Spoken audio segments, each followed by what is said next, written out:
Guys, our friends at BioOptimizers just released their new and improved formula for Magnesium Breakthrough, the most powerful magnesium product on the market today. This new 4th generation formula means Magnesium Breakthrough is now even more potent and effective for reducing stress, improving sleep, and boosting energy levels. In every bottle of Magnesium Breakthrough, you will get 7 unique forms of organic, full-spectrum magnesium, which supports your physical and mental health. Just take 2 capsules before you go to bed, and you'll be amazed by the improvements in your mood and energy levels. In addition to Magnesium Breakthrough, pick up a bottle of Masszymes to help you build more lean muscle and P3OM to reduce gas and bloating. BioOptimizers offers a full 1-year money-back guarantee. If unhappy, just send back the remaining unopened bottles within 365 days, and they will give you a full refund. Visit biooptimizers.com/Chael. Use the code Chael to get 10% off plus free shipping, or just click on the link below. PEDS. What do you want to do on the PED Talk? I brought this up a number of weeks ago. And at one point in my career, I became the face of PEDS. It was specifically to a medicine called testosterone. And I don't know that I want that to last forever as much as I'm more accepting that that's going to last forever. But I came and I talked to you guys. Look, our sport is so clean. It is so clean. And everything in life is comparatively, right? This sport is so clean compared to pre-USADA. This sport is so clean compared to other sports right now. There is not like an issue that's going on. But when I come and I tell you that my eyeballs are 100%, as silly of a statement as that may sound, if there was any way that we could test that, I would prove to be 100%. If there was some way to come out and do it. Now, what I'm sharing for you is, as clean as our sport is, we have guys that have found ways around the system. Now, that all started when USADA thought they were being clever and came out and passed a rule in front of the world and then told the world how to beat them. It all ties back right to that point. But you really must understand what you're going to use, and more importantly, what USADA taught everybody was how to use it. Once you do that, you're still not sure that the information that you've been given is correct. So you still have a very clean period. And then you have somebody that makes that jump. Somebody's got information and somebody made the deduction and somebody's going to need a guinea pig known as themselves, and they're going to take that risk. Now, once they end up getting it right, that person is very unlikely to go and share. They're very unlikely to tell even their friends or teammate or their closest confidants. They don't want anybody knowing that they're doing it. But above everything else, if you smarten somebody else, even as a way of helping him, you've now increased the field that could all come right back to you. Like, it's one of these things. It stays very quiet for a very long period of time. Which is why I deduced, possibly recklessly, that I'm not certain that the athletes know. Now, I came to you guys about a month ago, and I told you, without exception, we have 2 gyms. Everybody within the Ultimate Fighting Championship, within Bellator MMA, and with the Professional Fighters League, and I do mean everybody from 2 gyms, is dirty. Both of those gyms called me. Now, I've spent time at both of those gyms, by the way, throughout the course of my career, but I'm not isolating it down. I competed professionally for 22 years. Been around the world and been to damn near every single gym there has been, except for ones that have started since 2019 upon my retirement. But I spent time at these gyms.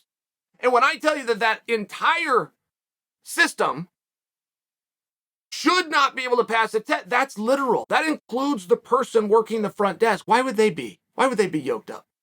Why would the 42-year-old mom that's there just to get a workout with no competitive background and or competitive future, why is she yoked up? I think it's an interesting question. And I proposed to you guys, perhaps it's not the athletes doing that. Perhaps it's the gym dosing them. And that is possible. That is very real. Both of these gyms called me. I will never tell you guys. I will never even narrow it down. But I was very honest with both gyms. When they goes, are you talking about? Yes, I'm talking about you. I will never say your name publicly, but you're damn right I'm talking about you. And our deal that I will not out you publicly is going to change on a dime if I find out that you're the one dosing the athletes that they don't know about it.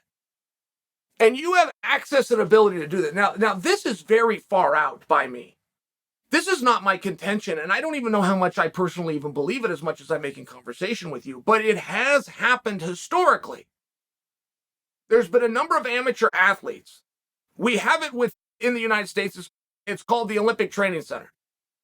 But abroad and other countries that take amateur athletics very seriously will have the same, the way you will house them. It's a dorm situation. You will feed them. You will have access to them 24 hours a day. There's been stories from abroad where they then dose the food. That's true. That's not what's happening here. I'm giving you guys an ability to open up your minds, because a number of you have left me comments going, oh, Chael, how could they possibly get to an athlete without the athlete knowing? Well, one, they did it through food. That's a documented fact. You then have two other ways to get to an athlete in front of everybody's face, which is done right in the shower. You have the shampoo dispenser and you have the soap dispenser. So don't act to me as though somebody with knowledge and ability cannot get to the athletes in broad daylight. Yes, they can. I just gave you 3 ways and I completely blew your mind. You had never once thought of the soap dispenser. You had never once thought of the hand sanitizer, had you? You're not that smart of a person. So just sit back and listen to me while I'm telling you these things, which is the same thing I told both of the owners of these gyms when they called me. If they're doing it on their own and it has infiltrated your gym, it will never come out of my mouth. USADA will catch you eventually. If I know, they know, they're just working on the assay. And if you want to be ahead of it and be cautious, go ahead. If you want to play the game, you do that. But if it's something bigger and you're the one doing it, which, by the way, when both of these owners called me, I'll tell you one thing that both of these gyms have in common. The owner and one of the trainers isn't. That's a coincidence. The owner of these 2 facilities, both of which have called me, and one of their trainers are clean. And if you're USADA, you're looking at that. If Chael knows it, they know it. It's a very big deal. And I bring this to you because as one of the leading experts and leading voices on this topic, I talked to you about something yesterday that Bobby Green had said. Bobby Green went on Joe Rogan, and he was talking about 2 athletes specifically, Khamzat and Petr Yan, and their use of banned substances, and that they get them in Thailand and they can buy it over the counter. Now, I'm only circling back because I've heard from Danny Rubenstein, who is the manager of Yan and Khamzat, who took great issue with that. He took issue, 1, that Bobby had said it, and 2, that I repeated it, and Danny's right.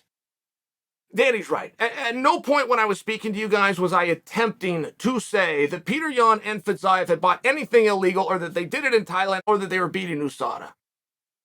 If I did say those I'm taking it back and I misspoke. It wasn't what I meant to say. I was trying to paraphrase what Bobby Green had done on Joe Rogan, which, not for nothing, turns out was almost 2 months ago, and I only heard about it yesterday. It resurfaced somewhere and got to me. I thought it was a fresh interview, but I do want to clear that up. And Danny Rubenstein even went a step further. He said, not only does this bother me, Chael, but you can go to USADA's website and you can see exactly when each athlete was tested. And one of my talking points and premises when I did bring this to you, if you guys recall, if you're one of the 2 people that happened to listen to this program, then you will know that I was also speaking about, can USADA go out of the country? Because it was one of the contentions that Bobby Green made, and I wasn't sure if he was right. As much as I know about it, I wasn't sure if he was right. I would only be able to disprove that off the top of my head with no further research if I could think of somebody who was tested outside of the country and or tested hot, which is generally when you even hear of somebody being tested. Danny Rubenstein sent me the proof. I said, absolutely, USADA can go out of the country. He said, yes, Petr Yan, my client, is trained in Thailand, but if you go look right here, published for the world to see, he was tested twice within Thailand. He was tested 5 times within Russia. And then he also sent me the report on Khamzat, who had also been tested 7 or 9 times, and some of them were out of the country. I just feel like I owe that to them. I feel like if I attach anybody to a story that involves wrongdoing and they're completely innocent, that I do need to say it very clearly. Danny Rubenstein did provide evidence. He did provide proof. Any speculation that we might have gone on a journey of yesterday based on comments that we heard of Bobby Green that was from Joe Rogan, that turns out to be an old interview anyway, that associated the idea that USADA couldn't leave the United States border. Let me just clear that up for you. It's not true. They can. They have. They do. And they will report to you if there's a violation, which is, it pertains to these 2 very specific athletes. There never has been.